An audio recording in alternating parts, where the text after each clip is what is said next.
How did football become a sport for you? I mean, what's kind of your earliest memory? A lot of kids play different sports. What was it that said football's my sport? Uh, my earliest kind of football memory was watching my brothers at practice. We were at OLGC in Plymouth, and I saw it just looked like fun. And then, so as soon as I was able to do, I signed up for flag football in second grade, I think. And then from there was into OLGC in third grade, and that was that. So, When was it that you kind of knew I'm pretty good at this game? uh, it's kind of tough to tell because I had an early growth spurt. So I was like, middle school was pretty big, and I was like, all right, well, I'm a little bigger than these guys. It was like, I don't know. But then I think it was my freshman year of high school where I played freshman ball, but I had pretty good years. Games were a little easy sometimes, so. As a kid, kind of growing up in this area, Eastern has a tendency to not be a place that they want to go for whatever reason. Sometimes they just want to get away. What was it that said, I want to go to Eastern? This is the place I want to make better. Yeah, so throughout the recruiting process, Coach Creighton reached out to me pretty early. It was my sophomore year, and being 20 minutes down the road in Canton, it would be like, hey, come check out a junior day. Now I'll just make the trip down. So I couldn't even tell you how many junior days I came here through sophomore to junior year. And then the way my recruiting shaked out, it was about November my senior year. I wasn't committed anywhere, so he called me up. We scheduled an official visit. And on that official visit, I got that gut feeling that was like, this is where I need to be. This is, the place for me because they're going through the same things that my Salem High School, were going through. So it just felt right. How have you seen this place change and redefine itself over your time here? It's gone from, even before my time here. So I've been around campus for a while. My mom worked here for a little bit, actually for a long time. So I do like the little summer kid camps they had here. So I was on campus as long as I can remember. So just as the strides the program has made as a whole has been incredible. But I think the biggest difference from when I first got here to now is, when I first got here, a bowl game was a huge deal. It's like, oh, we're so excited to do this. And now it's like, that's just like the standard. That's like the bottom line is like, that's what we got to do. But now it's like everybody is like hungry for more. We want more. We don't want to just, oh, this is where we're going in December. This is what we're going to do. Now this is what we're going to win. This is who we're going to beat and stuff like that. How have you changed as a person because of football or because of Eastern? Football is it's made me, I think, a better leader. I think it's made me better at getting along with people, working with people. And here at Eastern, it's really just solidified the beliefs and standards that I was raised with. Integrity, passion, courage. It's been really good, and it's been a really good place for me to be at this time of my life. From your coach's standpoint, everybody kind of looks up to them. I mean, you've had a great set of coaches to look up to. How have they helped you along the line grow as well? A lot of it is, just my first kind of thought with that is coming in, it's really intimidating. And every freshman at some point has thoughts of, maybe this isn't for me, maybe I made a mistake, or they second guess themselves. So with the coaches I've had, the really big thing they've done for me is they've given me a lot of pride in myself. They've given me a big sense of courage. And it's been really big for my development as a person and a player. Looking at the guys around you, City certainly has been a great leader. You look at what Dooley's able to do, and a guy that's not able to play, but Jake right now. How do those three how have they helped you to become that better leader that you want to be? That's like, so those three right there, those are like my best friends. Like coming in, I came in with Dooley. Jake Donlin was, he's my big brother in the program. And City, I've been hanging out with City since I got here. So really just starting with Jake, with being my big brother, he was kind of like the shoulder I could lean on my first few years, because my first few years were a little rough on me.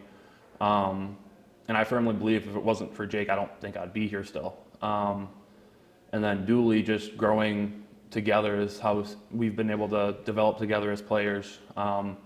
It's just really cool to see like where we both end up. And then the past few years, City has gotten really close as a friend. Just like simple things like it's just like simple things that we agree on or like have a lot of common interests. So not only as a player, a leader, but also just as a person, they've been really good to be around for development. Who were your kind of sports heroes or just heroes in general when you were growing up? I mean, Matthew Stafford for sure. That was because he was 2009 to the Lions. Yeah, that was probably like when I started like actually being invested in football myself, and not just my dad sitting me on the couch like, "Hey, watch this." So he was really cool. I still think of that Cleveland Browns clip where he dislocated his shoulder or something and went back in. Like that still gives me chills. So definitely Calvin Johnson too. I want to claim the '04 Pistons, but I was too young. And then I still love Miguel Cabrera. So When you look at Stafford winning last year in LA,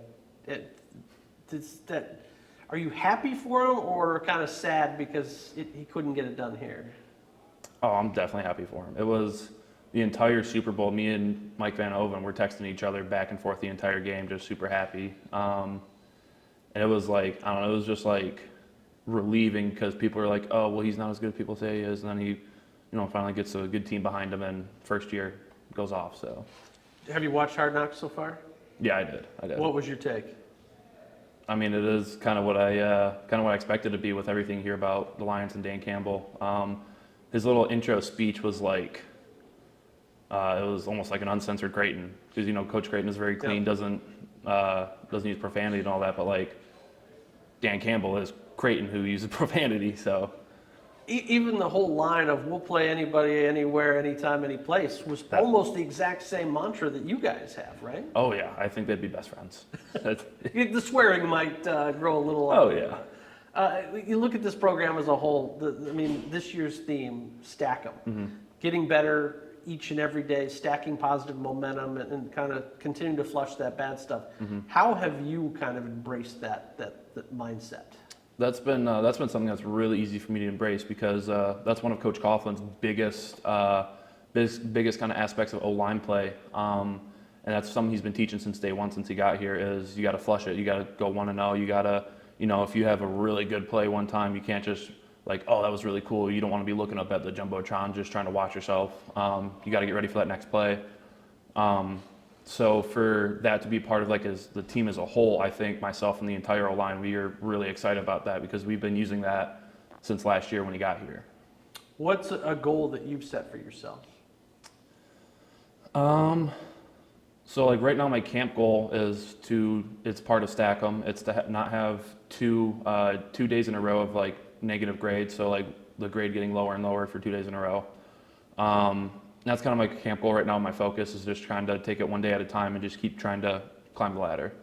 I know one of the things the last few years is the O-line especially has been rock solid at staying penalty free and not getting yourselves behind the chains.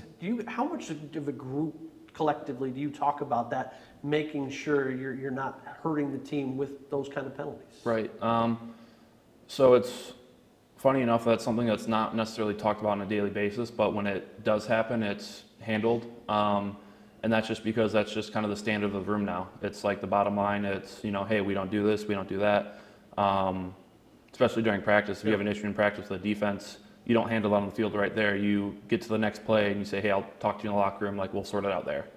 Iron sharpens iron. Last year, the defensive line really struggled to get pressure on the quarterback. But going against you guys each and every day, that also helps them get better. How have you seen the D-line get better? In every single way, from just physicality, strength, speed, reading, shedding blocks.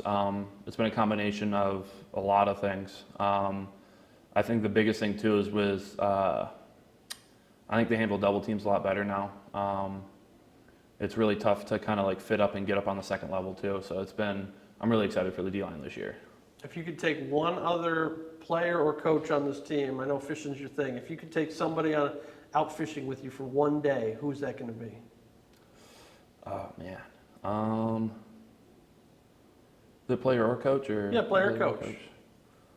Well, that's tough because I have easy answers. I go fishing with guys all the time. Somebody that you wouldn't normally go yeah. with.